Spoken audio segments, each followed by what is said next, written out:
Hello, this is BBC World News. I'm Lucy Gray. Our top stories.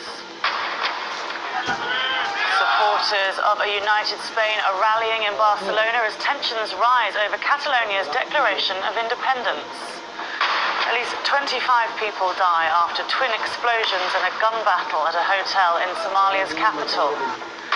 Months of drought pose a serious threat to central Brazil's unique wildlife. Authorities declare a state of emergency. And a baseball breakthrough as the LA Dodgers level the World Series against the Houston Astros.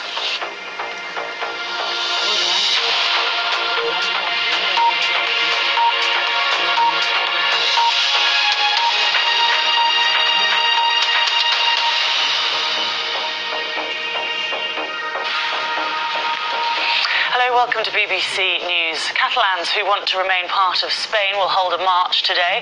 How big the rally is will be keenly assessed as an indication of anti-separatist sentiment. The SAC leader of the Spanish region, Carles Puigdemont, has made a televised address calling for peaceful resistance to Madrid imposing direct rule on the region. Sarah Corker reports. Spain is gripped by its biggest political crisis for 40 years, and the standoff is escalating.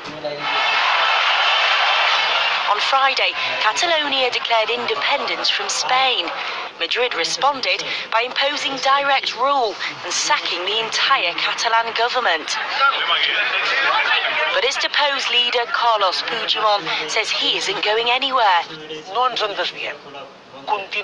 We do not deviate. We continue persevering in the only way that can make us winners.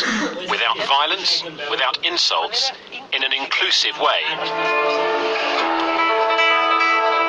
And that's left Catalans wondering just who is in charge in Barcelona as life here carries on. In Madrid, thousands of people turned out on Saturday calling for national unity. Why they want to block Spain? There is no sense. It is a problem that is not only affecting Catalonia, it's affecting the whole Spain, it's affecting the whole Europe. Catalonia is one of Spain's richest, most distinctive regions, which had a high degree of autonomy. And some Catalans feel they pay more to Madrid than they get back.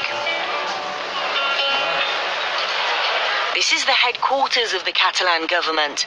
Madrid has now called for new elections in Catalonia and warned that Mr. Puigdemont may yet face prosecution for charges of rebellion, but nevertheless said it would welcome his participation in the elections. He has no powers, no competences, no financial means. So I insist that if he wants to continue in politics, which is his right, I think he should prepare next elections to be held, as I mentioned before, on the 31st of December. And so the two sides remain poles apart. Later today there'll be another rally in Barcelona held by those opposed to Catalonia's independence. Sarah Corker, BBC News. The siege in the Somali capital, Mogadishu, is now over. Islamist militants detonated 2 bombs outside a hotel where a security meeting was due to take place. Militants then entered, shooting a number of people, and at least 25 people are now known to have died and around 30 injured. Russell Trott reports. The sheer force of the first explosion left a heap of tangled metal, and as the first ambulances arrived to treat the injured, sporadic gunfire was heard in the distance. A suicide car bomb was driven into the gates of a hotel popular with politicians. Militants then stormed the building, and a gun battle ensued. Then there was a second explosion nearby, a minibus laden with explosives. Plumes of smoke billowed over Mogadishu. I was driving in front of the hotel. The soldier was talking to someone in a small luxury car. Then a big blast went off. 2 female passengers were on board, but now I don't know where they've gone. The Islamist militant group Al-Shabaab said it had carried out the latest bombings. Just 2 weeks ago, the city was hit by Somalia's worst ever bomb attack, in which more than 350 people were killed and causing widespread devastation. Al-Shabaab had been widely blamed for that attack, though the group has not claimed responsibility. Thousands of Somalis took to the streets demanding tougher action against the insurgents.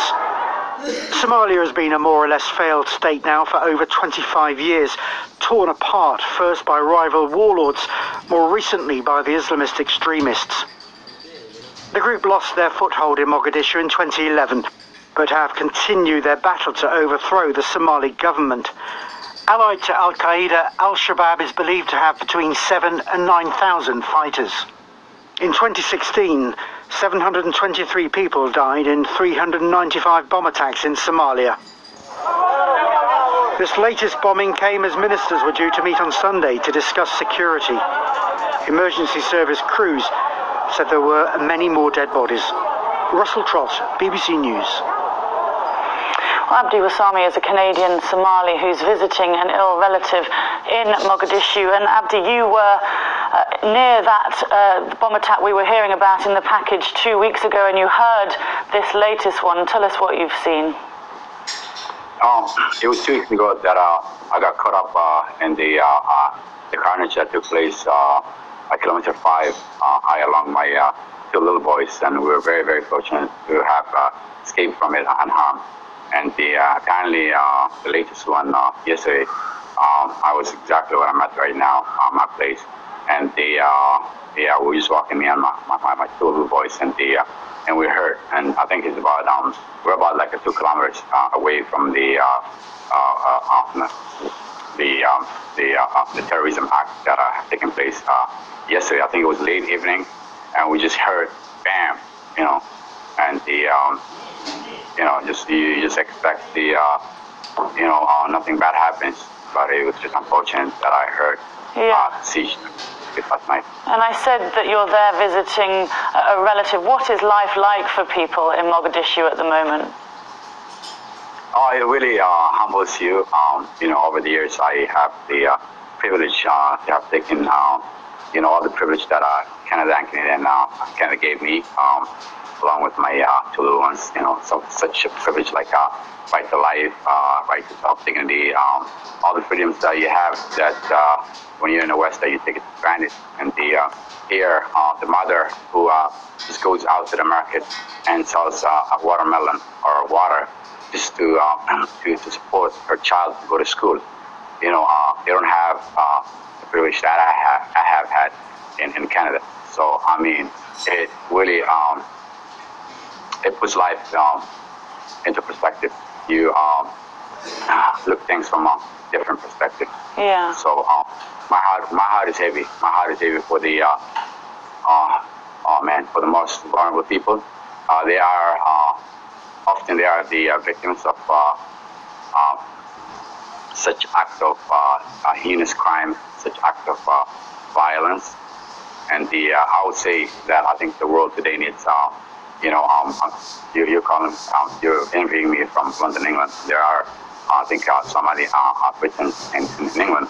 I think what the world needs to realize to combat against this acts of evil, I think the entire world needs to sit together and come with some sort of a mechanism to battle against terrorism and extremism. Yeah, well, thank you very much for joining us. That's Abdi Warsame joining us there from Mogadishu. Thank you. In Brazil, 11 cities are in a state of emergency and 27 are on alert because of drought. A lack of rain in recent months has impacted farmers and exacerbated fires. It's also had serious consequences on local wildlife. Sophia Tran-Thompson has this report. This is Bananal Island, a large river island in the central Brazilian state of Tocantins. It hasn't rained in the state's capital for 20 weeks now, and without enough water, it's difficult for large reptiles to keep cool. These caimans, relatives of alligators, are searching for relief from the sun. But the mud is so dry that some are finding themselves stuck, and dozens have died. To help them, conservationists are pulling them from the mud and relocating them.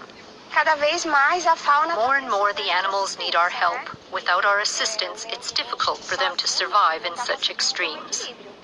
They're transported to an area with more water, where they can cool off safely. The conservationists are also rescuing trapped and dehydrated cattle.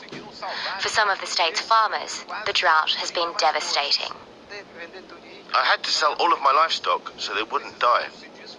For these animals, the assistance from environmentalists is life-saving.